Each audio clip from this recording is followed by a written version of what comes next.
Yes, friends, how are you doing today? Uh, News that just came in a couple of days ago is that His Excellency Robert Chagulanyi Sentamu, also known as Bobi Wine, left the country a few days ago, and it is said that he will be away for 3 weeks. And of course, he has traveled in the diaspora, and he is expected to visit various countries here and there. Now, trying to make sense of this trip and trying to understand why he left the country, and trying to see the expectations. Well, like whenever His Excellency travels, he travels for different reasons. But um, this kind of travel of 3 weeks, surely it's not for leisure, and surely it's not something that he's doing. That he's going to maybe enjoy life here and there and all this kind of thing, especially if he moved with a very big delegation in one way or the other. Now, what does Bobi Wine's trip mean? You see, let us first look at the scenarios under which he traveled or under which he left and how we got to know about it. It's the fact that a letter was released that was addressed to the party secretariat through by one of the secretary. I think she's the lady, some lady called Sarah. She's the one that released the letter, and the letter showed that Robert Chagulanyi Sentamu had left the country and had handed over the party leadership to a gentleman known as Patrick Nambeshe, the gentleman you see below me there, as well as he's the MP of Manjia County. Now, that in itself is really a good gesture that His Excellency did, that he's leaving the country and he hands over power to someone else to, to run the day-to-day activities of the of the party, the day-to-day activities of the struggle in one way or the other. And now, Nambeshe is not also someone that you can, say that, oh, he hasn't done anything. He's really, really a strong gentleman. He's been a very, very vocal individual. And these are some of the people that most people don't know, don't hear about, unless if they are coming from their particular areas. Now, Nambeshe does not share the same. The only thing that binds Nambeshe together with Bobi Wine is that Nambeshe is a fellow struggleist, a fellow activist, and a fellow gentleman who is against Museveni. But Nambeshe comes from a different region in Uganda. He comes from a different tribe, because one would have expected maybe Bobi Wine would have given the presidency to maybe his fellow counterparts who are Uganda or people from the central and all this kind of stuff. He didn't do that. At what, 37 years old? Is it 38? 38 years old. He has the intelligence to know that, look here, I don't want to be the only man running the show. I don't want to be the man drumming. I don't want to be the one dancing as well as singing. So if I have some other activities that I have to take care of, I just have to hand over this seat to someone else. We have never seen Museveni doing that in his lifetime. We have never seen it. It has never happened anywhere in Uganda. So that is really, really a good gesture in itself. Now, the fact that he handed over power and then left the country. We understand that he left with a various number of people that he has gone with, but these are a few simple analysis that I can make about his trip. Now, number one, there's nothing that scares Museveni, especially when Bobi Wine is out of his sight, because he doesn't know what he is up to. He doesn't know what he is planning, especially if Bobi Wine leaves the country and comes to the diaspora. That is really scary for Museveni. Museveni doesn't know who he's going to meet, what are they going to talk about, what is he going to tell these people, and all this kind of stuff. Because look here, Museveni needs money. And the only way he can get money, he gets money from the diaspora, he gets money from the West. A couple of days ago, we saw Bobi Wine visiting the US Embassy as well as the British Embassy in one way or the other. And whenever he visited, we saw Museveni's minions on social media trying to label Bobi Wine, oh, he's doing this and that. He has gone to secure the release of his counterparts. This, speaking like blackmailing the gentleman and all this kind of stuff. But whenever he is out of sight, the spies are not working for 3 weeks. Spies are not working and all this kind of stuff. There is no information that they can give Museveni on what Bobi Wine is planning and what he is about to do. We know the entire COVID thing that is actually taking Museveni left, right, and center, whereby we see that now COVID is actually, giving Bobi Wine a hand. Whereas people are dying in Uganda, we do understand, and I'll tackle that COVID situation and how Museveni brought us to this stage.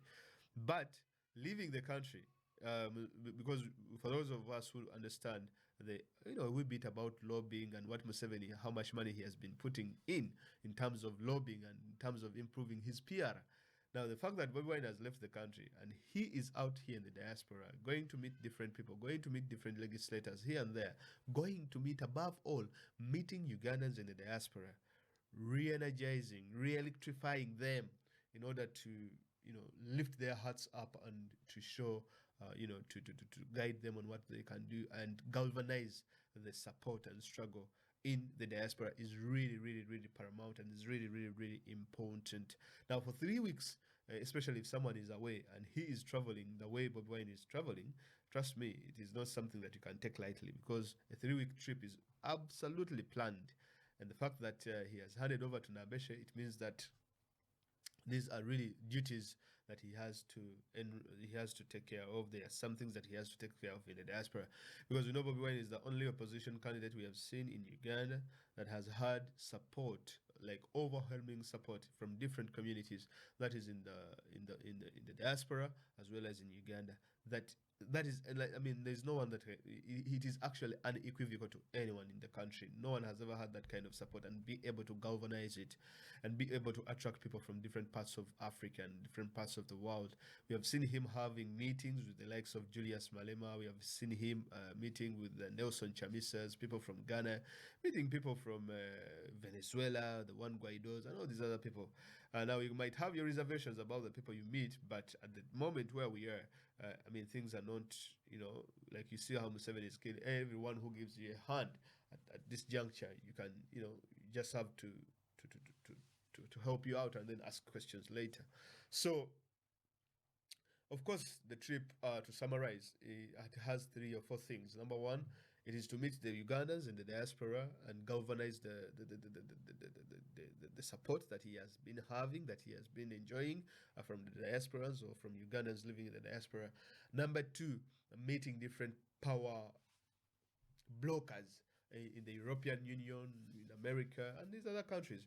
You understand very well that Dr. Lina Zedriga, the deputy vice president or the vice president of NUP, or the vice president of People Power, who comes from northern Uganda, I think last month she was in Germany, where she had a good trip for I think around 2 weeks. She met various legislators from the Bundestag, that is the German parliament, and also it is said that she met also Angela Merkel, which is really good news. That our leaders are now reaching out to these people physically, and they are giving them audience.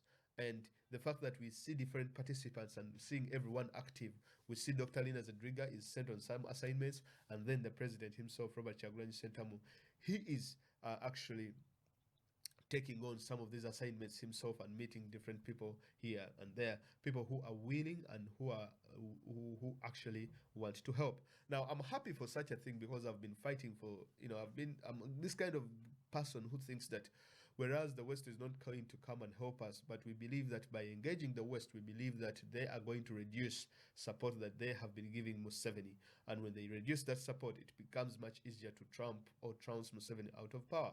But as long as they continue supporting Museveni and giving him all the support that he has been receiving from them, then it makes it makes the struggle and the fight for freedom in Uganda much harder. So these engagements that Bobi Wine has gone to have all over the world, all over the diaspora, they are really, really good engagements that are actually going to be fruitful.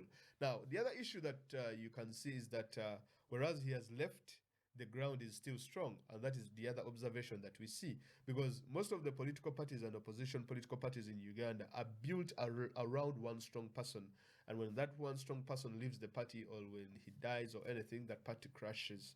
Now, what we are seeing is that Bobi Wine is even able to leave the country, but things are still moving. You see Nambeshe here pushing. You see the leader of opposition, Matthias Mpuga, pushing. You see Segona is pushing. And so many other people are doing whatever they can. The Senyonyis of this world and so many other people. And we, the activists, are also continue to keep the thing moving. And that is what Bobi Wine has always fought for. That is what he has always wanted. The fact that even if he's not around, the struggle for freedom in Uganda has to go on. It shouldn't be centered around him. Because if he is not around, or he is away, Nothing can literally happen until he comes back. I think by building this struggle, by building this freedom, whatever, this activism on that bedrock, that is really, really a strong foundation that other opposition candidates, the likes of Samuel Gedere, CJ, and all these other people, never managed to uh, to hold, or never managed to, to hold for a long time, because whenever their popularity, as well as whenever their popularity waned, the popularity of the party waned too, regardless, even if they had good legislators. Because if you look at FDC, they really had good people. If you look at DP, they really had good and nice people. But whenever the people like Savannah, people like Samuel Gedede, whenever their relevance, or whenever they are sort of, whenever they took the back seat in the party and they were not that much engaged, the parties kind of lost a wee bit of popularity and this and that, and always that space is always ready to be filled up. That's why you see that the FDC also has waned, is waning down, like you can see. And I think by the strategy that Bobi Wine has used is really, really important. And the fact that he has the diaspora, this is one thing that I've always thought about, that if you galvanize the diaspora, keep the diaspora engaged, use the diaspora, use the manpower of the diaspora, and use the Ugandans in the diaspora as much as you can. We are over 2 million Ugandans in the diaspora. That's a really very, very big number. And there are so many things that you can do, so many things you can you can suggest, and you can, work with the diaspora to keep everything up and running, which the other opposition candidates never enjoyed. So we are waiting to see, and trust me, by the time he comes back after 3 weeks, it's not going to be easy for Museveni, because Museveni is receiving a lot of backlash on how he handled the COVID-19 pandemic. Secondly, he has not yet solved the murders of last year on November 18th and 19th, where over 64 people were killed. And so much is happening, so much is on his platter, and that is why you see that he is in hiding right now. He's hiding left, right, and center. And the fact that Bobi Wine is out of his sight, he's also very angry for that matter, because he now doesn't know what is actually going to happen. So we can only wait and see. But this is just my opinion and just my analysis, because this actually, because look here, this is one thing that we have always also wanted. Seeing Bobi Wine now meeting different people and telling them about Uganda, how Museveni killed people, how Museveni arrested people. And I believe that if Museveni knew about Bobi Wine's trip, that he was going to meeting various people abroad, and that is why we see they released his bulletproof car, they released all these prisoners and all this kind of stuff, such that Museveni's trick is, whenever he meets people and talk to them, they're like, oh, but look here, they released the prisoners, they released this one, they released the car. What else do you have to say? But of course, there are so many things that are on our plate that we have to tell these people about. More people have been arrested, more murders have been happening, and all this kind of stuff. So by giving Bobi Wine a car and trapping him, Museveni thought that, oh, I'm trapping him, let me give back the car. The trick didn't work. Anyway, let us meet in the next video. We wish His Excellency a safe journey and the people he's traveling with, and we wish him a safe return in one way or the other.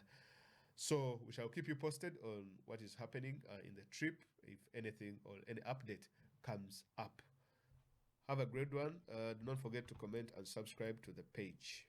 Bye-bye.